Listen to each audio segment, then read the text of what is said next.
Olá a todos, aqui quem fala é o professor João. Hoje eu tenho por interesse falar de uma maneira breve no começo da filosofia, surgimento da filosofia e brevemente sobre um caso que eu vou chamar de o caso Sócrates. De maneira breve, de maneira rápida.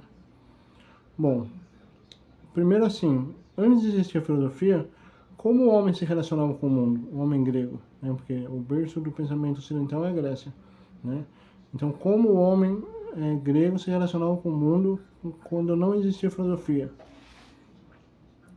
O homem se relacionava com o mundo como desconhecimento que ele é. O homem tinha pudor ao olhar o mundo. Aí tinha o mito. O mito não é um delírio de gente super filosófica, coitadinhos, é evidente que não. O mito é uma interpretação do mundo seríssima, importantíssima e belíssima que parte da arte como mediação não da ideia de verdade. Aí tu tem o mito de Cronos, que é interessante porque Cronos no grego quer dizer tempo. E Cronos é um deus que come seus filhos. Ele tem os filhos e devora-os, os devora.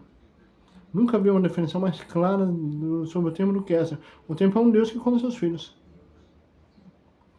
Não tem definição mais clara sobre o tempo que essa. Quando a filosofia nasce, o homem não quer mais olhar para o mundo somente com pudor, respeito e temor. Ele quer olhar para o mundo e tirar alguma interpretação da relação imediata dele com o mundo. Então vai começar um primeiro momento que é chamado de pré-socrático, que não é à toa que é chamado assim. Ele é anterior a Sócrates, né? Anterior ao nosso modelo de pensamento. Aí você pensa, e nós temos um modelo de pensamento? Sim, nós temos um modelo de pensamento que foi cavado assim por Sócrates, mas vamos colocar em outras palavras, cavado por Platão, porque o Sócrates ele não deixou nada escrito. A gente conhece o Sócrates pelos livros do Platão, pelo que Platão fala, Aristóteles, é que a gente conhece principalmente duas obras, né? O Fédon e a Apologia de Sócrates, a sua Apologia, né? Apologia e Fédon são duas grandes obras do Platão que tratam do Sócrates. Então, quando surge a filosofia, o homem não quer mais só olhar para o mundo, ele quer olhar e tirar alguma interpretação do mundo. Aí surge o pensamento pré-socrático. E eles vão se indagar o seguinte: qual é o mínimo do mínimo do mínimo da vida? O mínimo é a água, diz o Tales de Mileto. O mínimo é o fogo, diz outro, né? Que se manda, sei lá, não lembro. O mínimo são os 4 elementos, o outro vai dizer. Mas a maioria desses filósofos pré-socráticos vai dizer que o mínimo do mínimo do mínimo da vida é o devir, que é o tempo. O devir é a vida como um processo de transformação constante, de mudança constante, tudo muda o tempo inteiro, nada é fixo e a vida é esse fluxo contínuo que alimenta ele mesmo. Pegou? O devir é a vida como um processo de transformação constante, de mudança constante. Tudo muda o tempo inteiro, nada é fixo e a vida é esse fluxo contínuo que alimenta ele mesmo. O tempo nunca começou e por ele nunca ter começado, ele pode nunca acabar. O tempo só é. O tempo é uma coisa que não é boa nem é ruim, é só assim, só é. Não tem moral. Então os pré-socráticos vão se dividir em duas grandes categorias.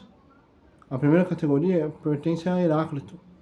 E é daqueles que vão olhar para o devir, olhar para o horror do mundo, da mudança, e vão olhar de forma afirmativa, dizer que lindo, tudo muda. Heráclito vai dizer a frase: não se pode mergulhar no mesmo rio 2 vezes, porque no segundo mergulho o rio já não mais será o mesmo, e você já não mais será o mesmo. É evidente então que primeiro o cara que mergulhou, né? No segundo momento ele já não era mais o mesmo, é um segundo cara e um segundo rio, e assim por diante.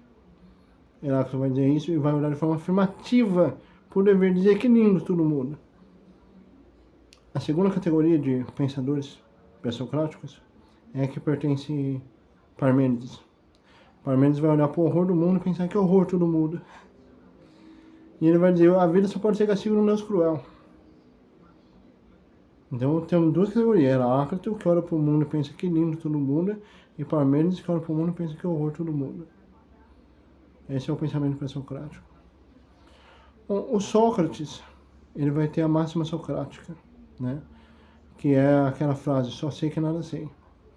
O ponto de partida da filosofia socrática é a ignorância. Vamos trabalhar melhor isso. Um dos discípulos de Sócrates, Querofonte, vai consultar o oráculo de Delfos, que era uma sacerdotisa que ficava em transe e respondia perguntas orientadas pelo deus Apolo, perguntas dos gregos. o oráculo de Delfos. O Querofonte, que é discípulo do Sócrates, vai consultar o oráculo e perguntar: existe alguém mais sábio que Sócrates? E o oráculo, né? A oráculo dirá que não existe ninguém mais sábio que Sócrates.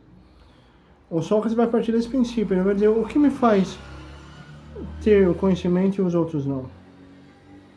Então ele chega à conclusão de que é ignorância. Porque ele sabe de uma coisa, que ele nada sabe. Logo ele é um sabedor. Ele vai investigar os grandes homens da Grécia, os poderosos, questionando o que é virtude, o que é justiça, o que é verdade. Ele vai perceber que eles não sabem nada do que estão falando, não tem a mínima noção. Logo ele, que não sabia de nada, mas assumia essa condição de não sabedor, era sábio. Ele compara, ele é filho de uma parteira, né? A mãe dele era uma parteira, segundo consta na tradição.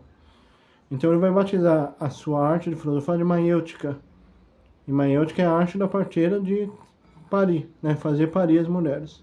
Ele comparava a arte dele de filosofar com a arte da parteira de fazer dar à luz à mulher. Mas não era uma coisa sentada nele. Não era assim, ele transmissor da verdade, uma coisa passiva, assim, transmissor do conhecimento, transmissor da verdade. Era uma coisa ativa. Era uma discussão que levava à busca de soluções. A discussão começava e eles buscavam soluções no cotidiano. O Sócrates incomodou os poderosos porque ele foi acusado de 2 crimes: corromper a juventude e desacreditar os deuses da cidade. Vamos lembrar que era uma sociedade politeísta, que acreditava em vários deuses, né? A mitologia grega, né? E Sócrates foi acusado de ateísmo. E ele foi condenado a tomar uma taça de cicuta, que é um veneno, para morrer. E ele poderia ter fugido, oferecendo para ele a possibilidade de fugir, mas ele não quis, porque ele realmente acreditava que o que ele estava fazendo era algo sensato, era algo sem maldade. Portanto, ele não podia fugir das costas para tudo que ele acreditava. Então ele preferia morrer nas mãos da democracia do que fugir. E ele foi condenado e teve que tomar taça de cicuta. E aí tem uma longa narração do Platão a respeito desse evento. Mas essa é a história. Então, só para resumir, Sócrates, ele funda o pensamento ocidental baseado no assumir da ignorância perante o mundo da vida. Acho que é isso. Agradeço a todos pela atenção.